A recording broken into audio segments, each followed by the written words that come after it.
नमस्कार, plus news में आपका स्वागत है। मैं नरेश चंद। इस वक्त बुलेटिन में खबरों में है बहुत कुछ, लेकिन आइए सबसे पहले देखते हैं सुर्खियां।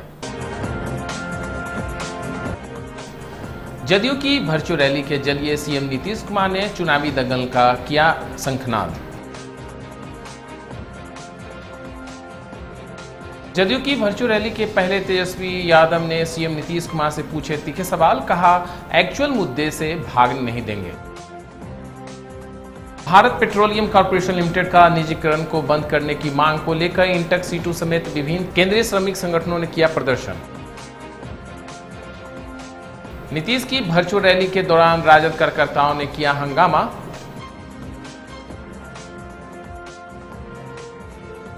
और बिहार में अनकंट्रोल हो रहा है कोरोना, बीते 24 घंटों में मिले 1369 नए संक्रमित मरीज।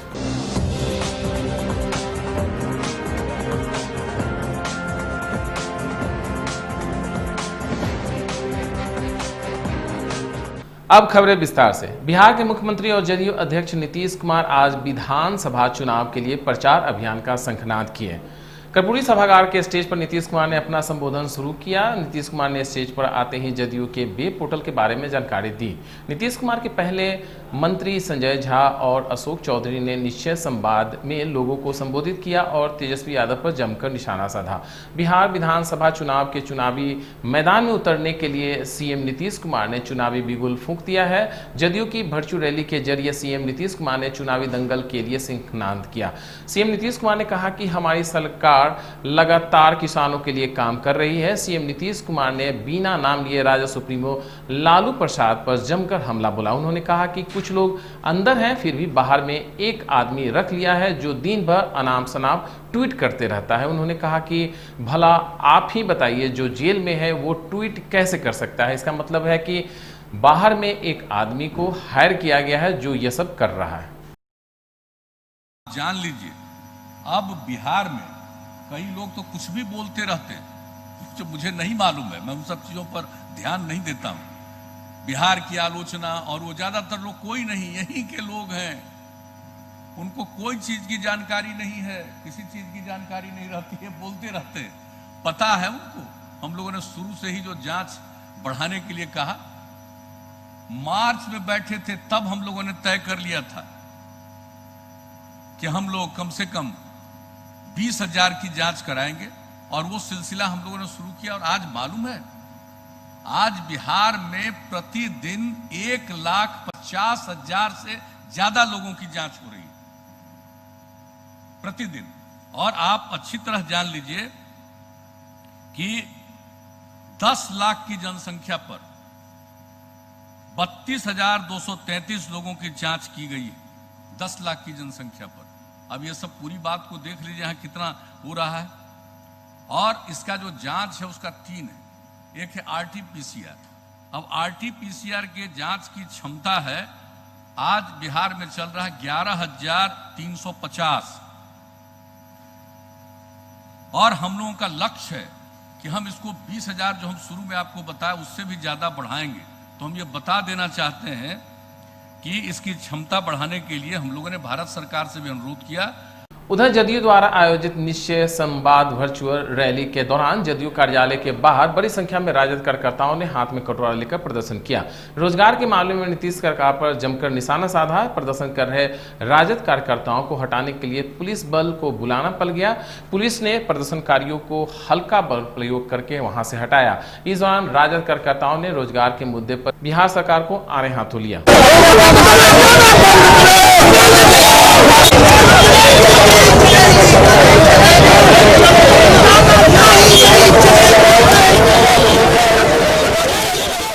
शासन ने सत्तावन घोटाले किए हैं, युवाओं की नौकरी को खाए हैं, शिक्षकों को बर्बाद किया है, शिक्षकों पर लाठी चलवा रहे हैं, उनको खत्म किया बिहार से, दलितों पर अत्याचार किया, हत्या, लूट, अपहरण, बलात्कार, आरक्षण को खत्म किया, दलित लड़कियों को बलात्कार के साथ उनको उनके जबान को काट के फेंका जाता है। इस सरकार वर्चुअल रैली में मस्त है। दरअसल हम इसलिए कर रहे हैं कि ये डबल इंजन की सरकार है, माननीय नीतीश कुमार जी की और सुशील मोदी की, इन्हें सिर्फ अपने सीट के लिए भूख है, मुख्यमंत्री बनने के लिए भूख है, बिहार की जनता के लिए भूख नहीं है। और जो ये 100 रुपये गहरी नींद में इन्हें हम लोग जगा उतारना चाहते हैं। इन्होंने जो कल परसों स्टेटमेंट दिया कि दलितों की हत्या पे नौकरी दिया जाएगा, तो ये आप चाहते हैं कि दलितों की हत्या हो तभी आप नौकरी देंगे, और जो बाकी जाति के लोग हैं, जो 12 करोड़ लोग हैं बिहार में, उसको नौकरी नहीं देंगे।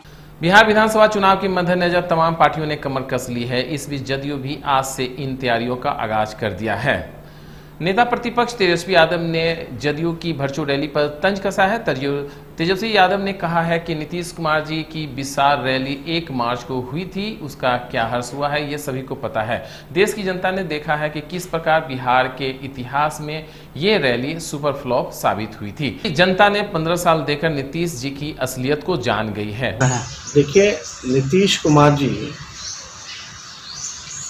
जो है अकेले चुनाव लड़ करके देख चुके हैं।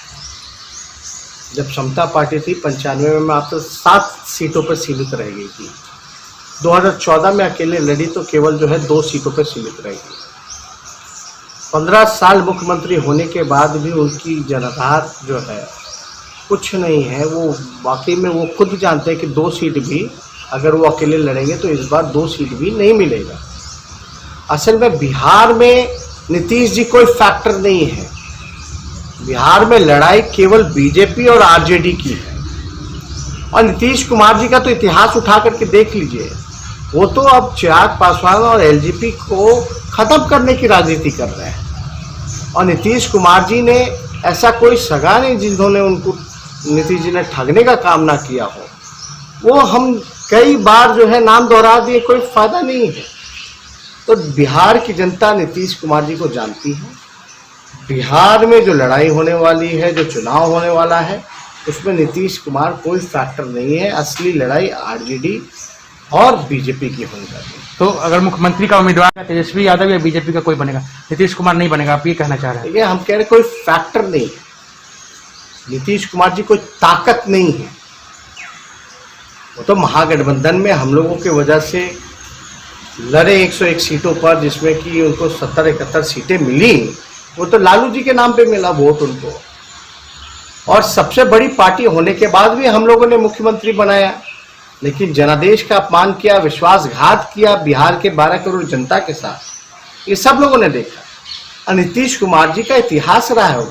बीजेपी को भी धोखा दे रखे हैं, हम लोगों को भी धोखा दे रखे हैं, शरद यादव जी को भी धोखा दे रखे, जॉर्ज फर्नांडिस जी को भी धोखा दे रखे।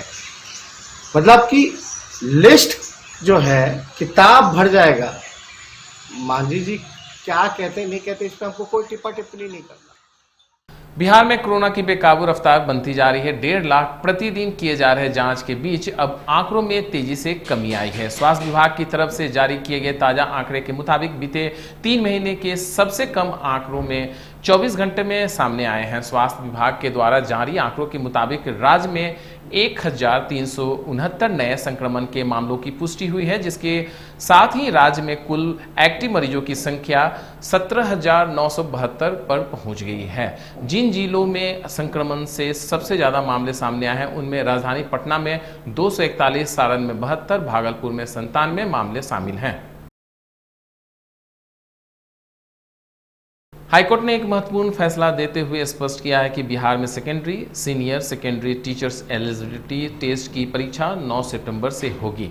जस्टिस अनिल कुमार सिन्हा ने पंकज कुमार सिंह और अन्य की याचिकाओं पर सुनवाई कर यह फैसला सुरक्षित रखा था, जिसे सोमवार को सुनाया गया। बिहार विद्यालय परीक्षा समिति ने पूर्व में एलिजिबिलिटी टेस्ट को रद्द कर नए सिरे से परीक्षा लेने का निर्णय लिया था। इस निर्णय को चुनौती देते हुए याचिका दायर कर पूर्व में ली गई परीक्षा का परिणाम घोषित करने की मांग की गई थी, लेकिन कोर्ट ने इन याचिकाओं को खारिज करते हुए 9 सितंबर से secondary higher secondary teachers eligibility test की अनुमति दे दी है। इससे पूर्व इस परीक्षा में बरती गई अनियमितताओं के कारण बिहार स्कूल परीक्षा बोर्ड ने ली गई परीक्षा को रद्द कर नए सिरे से परीक्षा लेने का निर्णय खुद ही लिया था। बोर्ड के इस निर्णय को चुनौती देते हुए कुछ उम्मीदवारों ने याचिकाएं दायर कर पूर्व में परीक्षा का परिणाम घोषित कराने का अनुरोध किया था, लेकिन हाईकोर्ट ने इन याचिकाओं को रद्द कर दिया है। उधर भारत पेट्रोलियम कॉर्पोरेशन लिमिटेड का निजीकरण को बंद करने की मांग को लेकर राजधानी पटना में इंटक C2 समेत विभिन्न केंद्रीय श्रमिक संगठनों ने प्रदर्शन किया। 2 दिवसीय राष्ट्रीय हड़ताल के साथ एकजुटता दिवस को लेकर आयोजित धरना के मौके पर AITCU के महासचिव गजफ्फर नवाब ने कहा कि केंद्र सरकार निवेश और कोरोना की आड़ में BPCL का निजीकरण का जो फैसला लिया है वो कर्मचारियों और मजदूरों के लिए उचित नहीं है, इसलिए केंद्र सरकार के निजीकरण का केंद्रीय श्रमिक संगठनों के द्वारा देश भर में प्रतिरोध किया जा रहा है। आज का विरोध मोदी सरकार के सार्वजनिक प्रतिष्ठानों के निवेश के नाम पर और कोरोना के आड़ में जो बेचा जा रहा है, उनका निजीकरण की प्रक्रिया की जा रही है, उसी के खिलाफ ये ट्रेड यूनियन केंद्रीय श्रमिक संगठनों का प्रतिवाद पूरे देश में है। उसी में हम लोग पटना में भी कर रहे हैं। ये प्रतिवाद की तारीख आज इसलिए हम लोगों ने रखी है कि भारत पेट्रोलियम कॉर्पोरेशन लिमिटेड के मजदूरों ने 2 दिवसीय राष्ट्रीय हड़ताल 7 और 8 सितंबर को आयोजित की है। आज उनका पहला दिन हड़ताल का है। उसी हड़ताल के प्रति, वहाँ के मजदूरों के प्रति, वहाँ के कर्मियों के प्रति एकजुटता व्यक्त करने के लिए और सरकार के नीतियों का, सरकार की मंशा का, सरकार के कॉर्पोरेटाइज सोच का हम लोग विरोध करने के लिए यहाँ पर एकजुट होकर के प्रतिरोध कर रहे हैं। प्रतिरोध के लिए ये जगह इसलिए चुनी है कि सामने भारत पेट्रोलियम का पेट्रोल पंप है, यहाँ इंडियन ऑयल और हिंदुस्तान पेट्रोलियम का कार्यालय है और यहाँ पटना शहर का प्रमुख स्थल है। इसी स्थल को हम लोग चुन करके सरकार की इस नीतियों का प्रतिरोध करना है।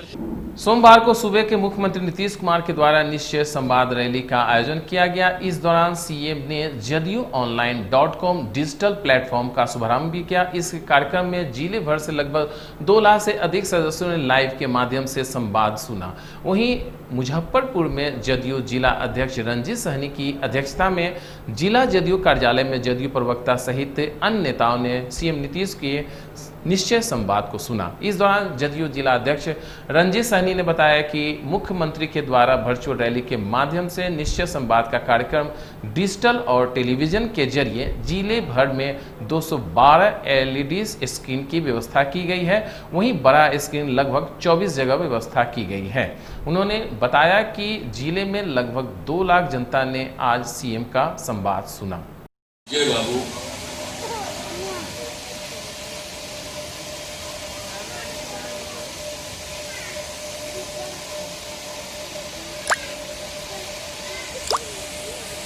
आज हमारे माननीय राष्ट्रीय अध्यक्ष और बिहार के लोकप्रिय मुख्यमंत्री नीतीश कुमार जी का वर्चुअल रैली के माध्यम से निश्चय संवाद का कार्यक्रम जो ऑनलाइन लाइव चल रहा है, सोशल मीडिया के जरिए और स्मार्ट टेलीविज़न के जरिए सभी जगह व्यवस्था की गई है। पूरे जिला में लगभग 212 LED टीवी की व्यवस्था की गई है और इस तरह का बड़ा स्क्रीन लगभग 24 जगह व्यवस्था की गई है, जिसमें जिला मुख्यालय कार्यालय में आप देख रहे हैं जिस तरह की व्यवस्था है। सोशल डिस्टेंस के ख्याल रखते हुए हम लोग ने अपने नेता के निश्चय संवाद को सुनने का काम कर रहे हैं और लगभग हम लोगों ने तैयारी किए हैं। 2 लाख मुजफ्फरपुर से जनता आज हमारे नेता की संवाद सुन रहे होंगे। जस्टिस फॉर सुशांत के बैनर तले राजधानी पटना के राजेंद्र नगर गोलंबर पर संजय राउत का पुतला दहन किया गया। आपको बता दें कि विनय बिहारी सिंह ने चेतावनी देते हुए संजय राउत को लोकतांत्रिक मर्यादा में रहते हुए राजनीतिक ध्यान देने की सलाह दी थी। लोकतंत्र की अभिव्यक्ति सिर्फ नेताओं को नहीं, करोड़ों आम जनताओं को भी जब जनता मर्यादा तोड़ेगी तब सफेद कपड़ों पर कीचड़ उछलेगा। उन्होंने बताया कि सीबीआई सहित अन्य संस्था अपनी जिम्मेवारी से काम कर रही है, उस पर कंगना पर ध्यान देने का क्या मतलब है। शराबबंदी के बावजूद भी बिहार में लगातार जारी है शराब तस्करी का खेल। अररिया में लगातार हो रही शराब बरामदगी तो यही दर्शाता है कि सीमावर्ती क्षेत्रों से बड़े पैमाने पर शराब की तस्करी हो रही है। हालांकि पुलिस और उत्पाद विभाग के द्वारा लगातार शराब को जब्त भी किया जा रहा है, लेकिन फिर भी बदसूरत शराब की तस्करी हो रही है। इसी क्रम में उत्पाद विभाग की टीम और नगर थाना पुलिस ने गुप्त सूचना के आधार पर नगर थाना क्षेत्र के NH57 फोरलेन सड़क कुसियार गांव ढाबा के पास लवारिस अवस्था में खड़ी शराब से भरे एक ट्रक को जब्त किया है। इस मामले में SDPO ने बताया कि पुलिस मामले की जांच में जुट गई है और जल्द ही शराब तस्कर को गिरफ्तार कर लिया जाएगा। पूर्णिया में बैरियर से छुपकर एक शराब का ट्रक निकला है, जिस पर यहाँ अररिया में SHO एक्साइज सुपरिटेंडेंट एवं RSOP के थाना अध्यक्ष के द्वारा चेक पोस्ट पर निगरानी रखी गई थी और इंटरसेप्ट करने के लिए तैयार था। इसी क्रम में पता चला कि कुसियार गांव के ढाबा में वो शराब का ट्रक लगा हुआ है। तत्क्षण दोनों संयुक्त रूप से छापामारी अररिया पुलिस थाना अध्यक्ष सुनील कुमार एवं एक्साइज सुपरिटेंडेंट के नेतृत्व में किया गया। तो ट्रक में 3246 लीटर विदेशी शराब फॉरेन लीकर बरामद हुआ है, जिसमें इंपीरियल ब्लू ब्रांड का था। 365 कार्टून टोटल बरामदगी हुई है और इसमें जो इन्वॉल्व है, जो संलिप्त है, उनके हाइड आउट्स का पता लगाया जा रहा है। उसके विधि सम्मत गिरफ्तारी और छापामारी के लिए प्रयास किया जा रहा है। राजधानी पटना समेत पूरे बिहार में इन दिनों आपराधिक घटनाएं चरम सीमा पर है। आए दिन हत्या, लूट, दुष्कर्म जैसे आपराधिक घटनाओं से लोग डरे और सहमे हुए हैं। तो वहीं सुशासन, सरकार के नाकामी और पटना साहिब के स्थानीय विधायक के भ्रष्टाचार के खिलाफ चाणक्य विकास मोर्चा और स्वाभिमान पार्टी बिहार के बैनर तले जल सत्याग्रह किया गया, जहां जल सत्याग्रह कर रहे लोगों ने कहा कि नीतीश कुमार की सरकार लगातार 15 वर्षों से है। स्थानीय विधायक नंद किशोर यादव लगातार 25 वर्षों से सत्ता में शामिल हैं, उसके बावजूद भी युवा बेरोजगार हैं और चारों तरफ भ्रष्टाचार से लोग ताहिमाम हैं। इसको लेकर आज जल सत्याग्रह के माध्यम से नीतीश सरकार और स्थानीय विधायक की इस्तीफे की उन्होंने मांग की कि आप लगातार पिछले 25 वर्षों से और नीतीश जी पिछले 15 वर्षों से सत्ता में सत्तासीन है, इसके बावजूद भी इस क्षेत्र का कोई विकास नहीं हुआ है। ना रोजगार मिला, ना अपराध का ग्राफ घट रहा है। कोरोना के संक्रमण में भी हाय तौबा मचा हुआ था। चारों तरफ भ्रष्टाचार का कोहराम मचा है और नेताजी सिर्फ लूट में मचे हैं। बस इसी उद्देश्य से कि आप इस क्षेत्र के जनप्रतिनिधि हैं, आपका ये कर्तव्य बनता है कि हम युवाओं को समुचित रोजगार दें, हम इस क्षेत्र के जो निवासी हैं उसको अपराध मुक्त वातावरण में रहने के लिए एक स्वच्छ वातावरण बनाएं, एक अच्छा अस्पताल दें, अच्छा स्कूल दें, अच्छा वातावरण दें, जो किसी भी मामले में देने में नंद किशोर यादव जी विफल रहे हैं। इन्हीं मुद्दों को लेकर और नीतीश जी जो दलित का अभी जो ड्रामा कर रहे हैं कि दलित की हत्या होगी, उसके परिवार को एक नौकरी देंगे, एक परिजन को एक नौकरी देंगे, ये तो उकसा रहे हैं उन लोगों को कि हत्या करवा लो या फिर हत्या को किसी झूठे केस में किसी को फंसा दो और उस पर SC एक्ट लगा दो और आप नौकरी भी ले लो। पूर्वी चंपारण जिले के सुगौली थाना क्षेत्र में शराब भट्टी की संचालन करने वाले कारोबारियों के खिलाफ सघन अभियान चलाया गया। ASP अभियान HS गौरव के नेतृत्व में सुगौली थाना क्षेत्र के भुसवा भेरियार में अभियान चलाकर 15 शराब की भट्टियों को ध्वस्त भी किया गया। सुगौली थाना क्षेत्र में वर्षों से शराब कारोबारी शराब भट्टी का संचालन कर रहे थे। ASP अभियान HS गौरव के नेतृत्व में पुलिस ने छापेमारी कर एक ही गांव के पास पुलिस ने मुसवा भेरियारी गांव में छापेमारी कर संचालित 15 शराब भट्टियों को ध्वस्त कर दिया। शराब कारोबारी फरार हो गए। मौके से पुलिस ने देखते ही सैकड़ों लीटर निर्मित और अर्ध निर्मित शराब को नष्ट किया। पुलिस छापेमारी की भनक को लगते ही कारोबारी भाग खड़े हुए।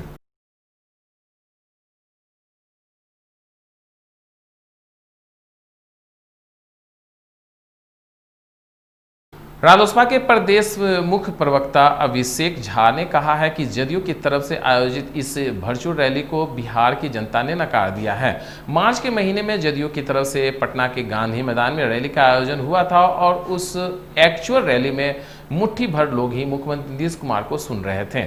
इस वर्चुअल रैली में अगर जदयू और मुख्यमंत्री जी के विभिन्न प्लेटफॉर्म जैसे फेसबुक, ट्विटर, वेबसाइट सबको जोड़ दिया जाए तो भी 10,000 से कम ही लोग जुड़ पाए हैं। अपनी टेक्नोलॉजी का इतना बड़ा दावा जदयू ने किया था, लेकिन बीच में ही नीतीश कुमार जी के लाइव संबोधन का कनेक्शन हर जगह से टूट गया। मुख्यमंत्री जी के संबोधन में कहीं भी बिहार के असली मुद्दों की चर्चा नहीं थी।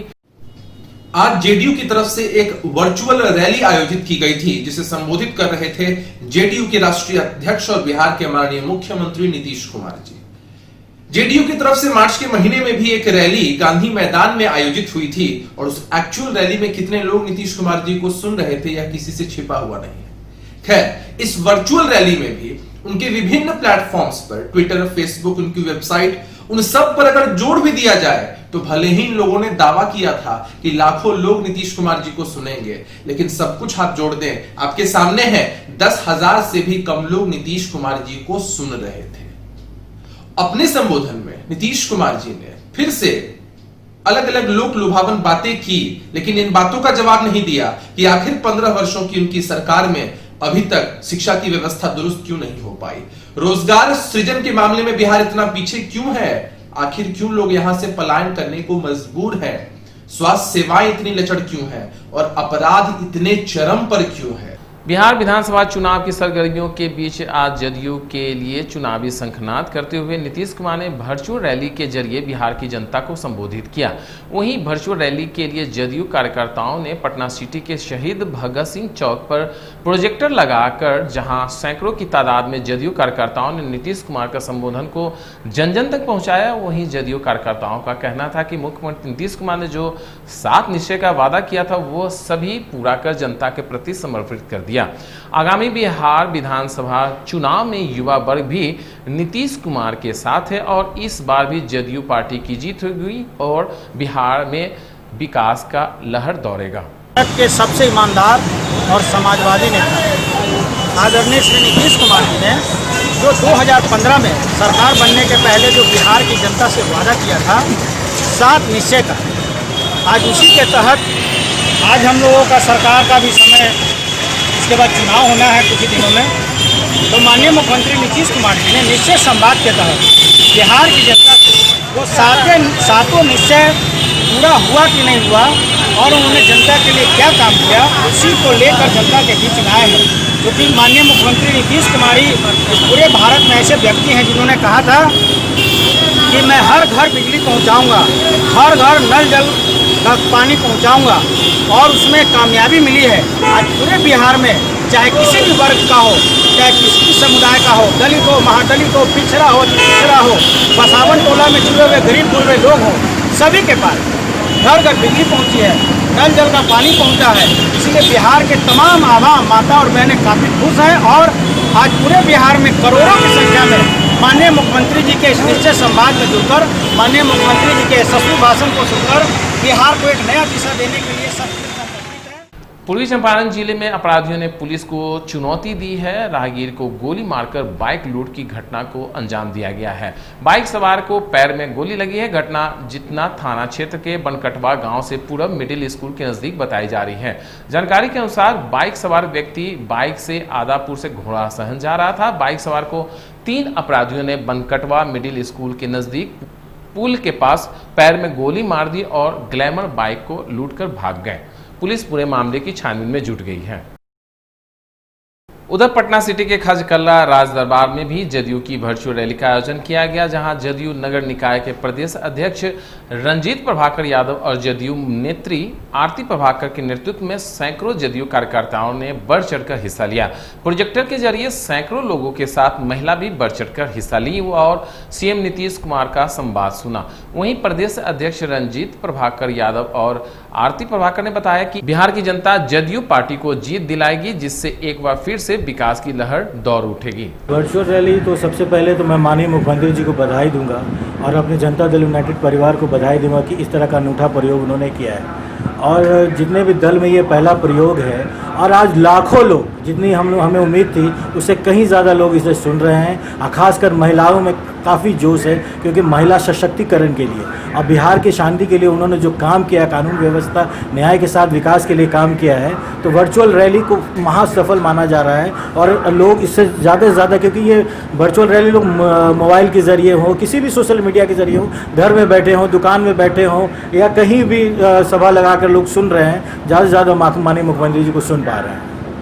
हम लोग नीतीश कुमार की इस रैली में, वर्चुअल रैली में हम लोग सबको ही सपोर्ट कर रहे हैं तहे दिल से और अपनी इच्छा से, क्योंकि हम उनके वजह से हम आगे बढ़ रहे हैं। आज हमको जो करने को मिल रहा है समाज में, जो हमारी पद बढ़ रही है, तो वो उनकी वजह से बढ़ रही है। तो आज हम खुल के उनके साथ हैं, क्योंकि आज हमारे बच्चे अच्छे से पढ़ने जा पा रहे हैं, कुछ भी करने के लिए आगे आज़ाद हैं, क्योंकि कोई डर नहीं है। पहले बिहार के नाम पे हम डर जाते थे कि आगे करना, भविष्य बच्चों को बाहर भेजो, पर आज नीतीश कुमार ने हमारे लिए इतना किया है तो हम उनके साथ तहे दिल से हैं और बहुत शुक्रिया है उनका कि वो हमारे लिए सोच रहे हैं, नारी के लिए सोच रहे हैं। और नारी और भविष्य बच्चों के बारे में अगर जब सोचते हैं तो हमारा भविष्य चेंज हो ही जाता है और हम इसके लिए उनके साथ हैं हमेशा।